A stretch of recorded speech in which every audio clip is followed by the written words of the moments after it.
настай хүмүүс чинь ямар айтайхан гар утас бариад тэнийг мэдээлэлээс авч чадж байгаа ч үгүй юм чинь.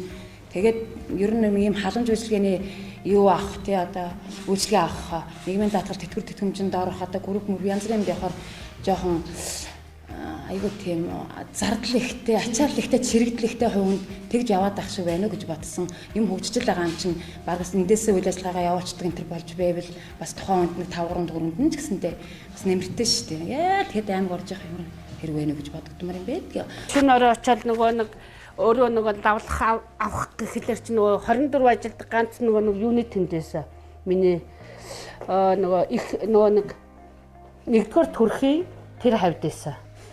Тэгээд тэн дээр очиж би шүн лавлгаагаа авч ирсэн байхгүй. Тэгэхэд одоо бол эндээ шууд хийгээд авчих нь шүү дээ амар. Ер нь бол энэ одоо сайт нэгдснээрээ иргэдэд маш их одоо их ач тустай гэж үзэж байгаа. Нэгдүгээр цаг хугацаа хэмнэ.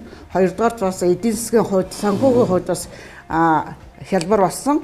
Улаанбаатар юм уу Өндөрхан хот руу явж бид нар лавлгаа аавна гэж үйдэг байсан бол одоо энэ орон нутагтаа ирээд авдаг. Ийм одоо сайн талтай энэ бол маш зөв ухаалаг одоо тийм сайт ухаалаг сайт нэгдэж ингэж бид нарт үйлчилж байгаа л гэж ингэж бодож байгаа. Тэгээд бол багийн даргын тодорхойлтыг бол гаргаад нөгөө нарийн бичиг дээрээс хүлээж авдаг байсан бохоо бид нар гаргуулах тэрийг тэгэхэд одоо шууд энэ булангаасаа гаргаж аваад тэгээд гарын хэсэг зурулах хөнгөвчлсөн юм арга хэмжээ гэж би бас бодож байгаа.